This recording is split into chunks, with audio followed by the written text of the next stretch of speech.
The loud hiss of the hydraulic door opening and depressurizing sounded out in the massive, miles-wide, empty chamber with a single machine in the center. Myself and my group walked forwards with our metallic footsteps echoing out as we uniformly marched to the machine in the center. Me and my team of 5 all stop in front of the device that is meant to hold the knowledge of our long-lost legacy. It took us thousands upon thousands of years to finally find even a small thread to grab to rediscover our lost history. We aren't the only old race with a lost history not after the Great War. That war left half of the universe dead and the other half gasping for breath and praying to now dead gods that they would make it through. There were millions of races with uncountable numbers of lives that had lost their history and forgot who they were before the war. What is known as that a mythic race that has been praised, feared, and revered called humanity started the war. The exact reasons are lost to time, as are the specifics of the first battles. We know that humanity started it by fighting some slaver empire that served some lesser god of desire. We know the war escalated when the empire tried to surrender and humanity pushed for their genocide. The god that this empire served stepped in to prevent the complete extinction of the race that served him. The humans took this personally and decided that if a god would stand in their way, then they would kill a god. That was the first time humanity would kill a god, but it would be far, far from the last. After that war was settled and humanity was given the title of god-killers, nobody touched them for a time. Eventually, though, another empire under another lesser god, this one a god of war, wanted to prove their strength and challenged humanity.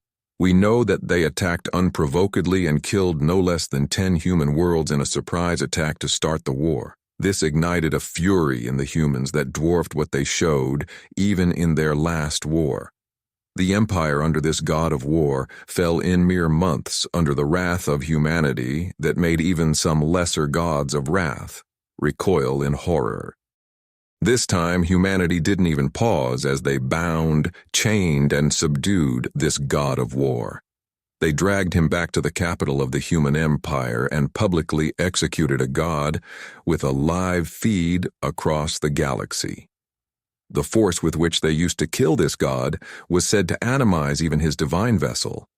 Other lesser gods, out of fear, jealousy, and some out of boredom and greed, aligned together to eliminate humanity. It is said that the humans faced a 10-front war, all against divine empires who outnumbered them 3-1. At the end of that war, 10 new gods lay dead, their divine essence spreading across human space and enhancing the humans further. Well, it would have been if humans were able to use magic or divinity. Instead, the humans saw no difference in their worlds and continued as normal. After this war, no lesser god dared to even invoke the notice of humanity lest their unholy armaments be turned to them.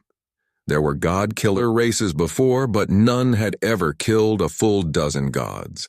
Humanity for a time became untouchable. Peace reigned in the human empire for a few centuries, and they developed in silence and prosperity with other races. That is, until an intermediate god of slaughter saw mankind and tried to subjugate them as his loyal slave soldiers after hearing how even lesser gods were unable to bar their path. This war turned into one between 2 galaxies and humanity, with steps like those of an old titan. A being beyond even gods marched across the void between galaxies and sought to exterminate this new threat. The weapons they brought to bear in this war bent the laws of reality itself until they screamed for mercy. The ships they piloted named planet breakers after the old icebreaker ships they used in their naval days. The ships would sail through planets, cracking them in half and hardly even slowing down. The intermediate god threw dozens of lesser gods at humanity and 10 times that number in empires under his rule. Humanity slew gods like reaping wheat from a field, and the normal citizens under these gods were oft seen kneeling to humans in worship and surrender. Whole empires bent the knee under humanity's titanic wrath until they faced the intermediate god himself, and in a battle they tore asunder the very supermassive black hole that held the God Galaxy together. Humanity lost half of their forces, but finally the intermediate God fell as well. At this point, even the high gods took notice of humanity, as many races had slain lesser gods. None in the history of creation had killed an intermediate god. Humanity knew this as well, and it is said they converted in their whole to a life of war and power.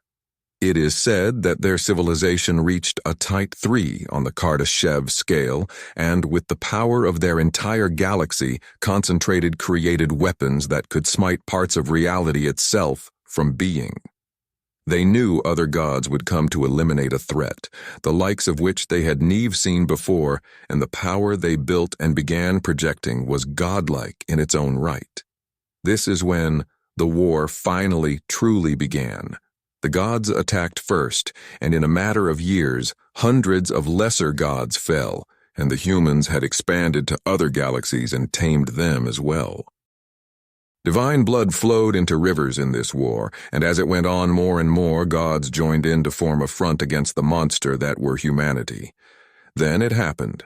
A human scientist made a breakthrough, and they became Type 4, pulling energy from the space between universes.